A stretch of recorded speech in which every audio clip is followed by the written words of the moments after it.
Assalamualaikum warahmatullahi wabarakatuh. Berjumpa lagi bersama saya di channel Ketukan Tengah Malam. Kali ini saya akan menyampaikan kisah dari seorang teman. Namun dia tidak pernah ungkapkan pada siapapun. Tidak usah berlama-lama lagi dan siapkan headset, kemudian matikan lampu. Dan yang terakhir, jangan lupa subscribe ya. Hari itu, mobil keluarga Herman berjalan sangat lambat. Di kursi belakang, Sumi memandang keluar jendela dengan mata yang berkabut. Di pangkuannya, sebuah koper kecil berisi beberapa helai baju dan sepotong kue lapis yang disembunyikannya untuk Laras, cucunya. Kita hampir sampai, Nek, kata Herman selaku putranya dan mencoba merayu. Tempat ini bagus, udaranya sejuk, nenek bisa istirahat dengan tenang. Sumi tidak menjawab. Ia tahu ini bukan jalan menuju rumah sakit atau panti jompo seperti yang dikatakan menantunya, Rina. Ini jalan menuju hutan. Jantungnya berdebar kencang, tapi ia memilih diam. Ia sudah menjadi beban, kata mereka. Ia pikun, sering lupa, dan merepotkan. Mobil berhenti di sebuah jalan kecil yang sepi. Kita turun sebentar. Nek, lihat pemandangannya, bujuk Rina dengan manis yang dipaksakan. Mereka meninggalkannya di sebuah tanah lapang, beralasan akan mengambil sesuatu dari mobil. Sumi duduk di sebuah batu memegang erat koper kecilnya. Suara mobil menjauh dengan cepat. Ia menunggu. 5 menit, 10 menit, 1 jam. Suara mesin tak kunjung kembali. Air matanya yang sudah lama tertahan akhirnya menetes, membasahi kue lapis di tangannya. Mereka telah membuangnya. Kesunyian malam di hutan begitu menakutkan. Suara serangga, decit kelelawar, dan lolongan jauh membuat Sumi menggigil. Ia bersembunyi di balik akar sebuah pohon besar. Koper kecilnya dipeluk erat. Rasa lapar, haus, dan takut menyergapnya. Dalam ketakutan itu, sebuah memori samar datang. Sebuah nyanyian. Nyanyian yang dulu sering dinyanyikan ibunya saat ia kecil. Dengan suara parau dan gemetar, Sumi mulai bersenandung. Ajaib. Rasa takutnya sedikit berkurang. Ia tertidur lelah di pelukan akar pohon dengan nyanyian usang itu sebagai pelindungnya. Di kota, Laras pulang dari kampus dan langsung mencari neneknya. Mana nenek? Tanyanya waspada. Herman dan Rina berpura-pura sedih. Nenek pergi, Lar. Kita sudah mencari kemana-mana. Mungkin dia tersesat atau orang pikun begitu. Mudah hilang? Laras tidak percaya. Matanya nanar. Ia masuk ke kamar neneknya. Kamar itu sudah rapi. Terlalu rapi. Seperti ingin menghapus semua jejak Sumi. Di bawah bantal, Laras menemukan sehelai benang merah, benang yang selalu dipakai neneknya untuk merajut. Ia yakin ada sesuatu yang tidak beres. Hari-hari pertama Sumi di hutan adalah pergulatan antara hidup dan mati. Hausnya memaksanya mencari sumber air. Ia mengingat pelajaran masa kecil, ikuti suara air, atau lihat di mana lumut tumbuh paling hijau dan lebat. Akhirnya, ia menemukan sebuah anak sungai kecil. Airnya jernih dan segar. Ia minum sampai puas. Untuk makanan, ia hanya memakan buah-buahan yang ia kenal betul. Takut akan keracunan. Tubuhnya lemah, tetapi naluri bertahannya perlahan bangkit. Laras menyelidiki diam-diam. Ia menemukan jejak tanah berlumpur di garasi jenis tanah yang tidak ada di sekitar rumah mereka. Ia juga melihat tagihan bensin mobil ayahnya yang sangat besar untuk 1 hari itu. Dengan bantuan temannya yang ahli peta, mereka melacak rute kemungkinan berdasarkan konsumsi bensin. Sebuah area hutan konservasi masuk dalam daftar teratas. Tanpa berpikir panjang, Laras memutuskan untuk pergi ke sana. Sumi berjalan semakin dalam dan menemukan sebuah pondok tua yang nyaris rubuh. Tampaknya pondok ini milik para penebang kayu atau pemburu yang sudah lama ditinggalkan. Ia memutuskan untuk menjadikannya tempat berlindung. Saat membersihkan sudut pondok, tangannya menyentuh sesuatu yang keras. Sebuah kotak kayu kecil terkubur di bawah tanah. Dengan susah payah, ia membukanya. Isinya adalah foto-foto lama dan sebuah buku harian usang. Matanya membelalak. Itu adalah foto ibunya.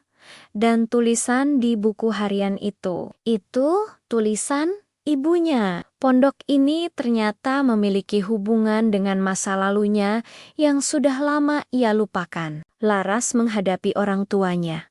Aku tahu kalian membuang nenek. Aku akan menemukannya. Herman marah. Kamu tidak mengerti, Laras. Dia sudah pikun. Biaya dokter, perawatannya mahal. Dia merepotkan. Dia bahkan tidak ingat siapa kita lagi. Tapi kita ingat siapa dia. Dia, ibumu. Teriak Laras sebelum berlari keluar rumah. Meninggalkan orang tuanya yang syok. Sumi duduk di depan pondok. Membaca buku harian ibunya dengan hati berdebar, sinar bulan membantu matanya yang mulai rabun. Ternyata, ibunya dulu adalah seorang tabib tradisional yang sangat dihormati. Pondok ini adalah tempatnya mengumpulkan dan meracik tanaman obat. Ibunya sering membawanya ke sini kecil dulu, sebelum mereka pindah ke kota. Kenangan itu berhamburan kembali, seperti air bah. Ia ingat nama tanaman, ingat racikan untuk obat demam, luka, dan penenang. Pikunnya seolah tersibak oleh sebuah kunci rahasia dari masa lalu. Ia bukan lagi Sumi yang lemah. Ia adalah anak dari seorang tabib hebat. Dengan pengetahuan yang kembali, hidup Sumi berubah total. Ia mulai menjelajahi hutan dengan percaya diri, mengumpulkan tanaman obat, umbi-umbian, dan air bersih. Ia meracik obat untuk mengobati luka-lukanya sendiri. Ia bahkan mulai membantu hewan-hewan hutan yang terluka. Seekor anak rusa yang kakinya terjerat perangkap berhasil ia obati dan lepaskan. Perlahan, ia menemukan kembali identitasnya yang hilang. Laras sampai di pinggir hutan dengan tekad bulat. Ia meminta bantuan seorang guide lokal untuk memasuki hutan. Sementara itu, rasa bersalah akhirnya menghantui Herman. Ia menyusul Laras, ingin mengakui kesalahannya dan membantu mencari ibunya. Keduanya memasuki hutan dari titik yang berbeda dengan tujuan yang sama, menemukan Sumi. Sebuah badai besar melanda hutan. Sumi berlindung di pondoknya yang reot, berdoa agar struktur kayunya bertahan. Laras dan gidenya terpaksa berhenti dan mendirikan tenda darurat. Herman yang sendirian dan tidak berpengalaman, tersesat dan terjatuh ke dalam sebuah jurang kecil. Kakinya terkilir. Hutan menunjukkan kekuatannya yang tak terbantahkan. Setelah badai reda, Sumi keluar dari pondok. Ia mendengar erangan sakit dari kejauhan. Di sebuah jurang, ia menemukan Herman yang pucat dan kesakitan. Tanpa amarah, tanpa dendam, naluri seorang ibu bangkit. "Jangan bergerak, Herman," katanya dengan suara tegas yang sudah lama tidak keluar dari mulutnya. Dengan menggunakan tanaman obat dan kain dari bajunya, Sumi membalut dan mengobati kaki Herman. Herman menangis malu melihat ibunya yang justru menyelamatkannya setelah perbuatan kejinya. Sementara itu, Laras dan guidenya menemukan pondok tua itu. Mereka menemukan koper kecil dan buku harian neneknya. Jantung Laras berdebar kencang. Neneknya masih hidup. Mereka menyusuri jejak kaki di tanah basah dan akhirnya menemukan pemandangan yang tidak akan pernah mereka lupakan. Sumi dengan penuh wibawa sedang merawat Herman yang terluka. "Nek," teriak Laras sambil berlari dan memeluk neneknya erat-erat. "Herman," Maafkan ibu, bisik Sumi pada putranya yang tertunduk malu. Ibu selama ini hanya ingin kalian ingat bahwa ibu masih berguna. Aku yang minta maaf, Bu. Aku salah. Aku serakah, jawab Herman sambil terisak.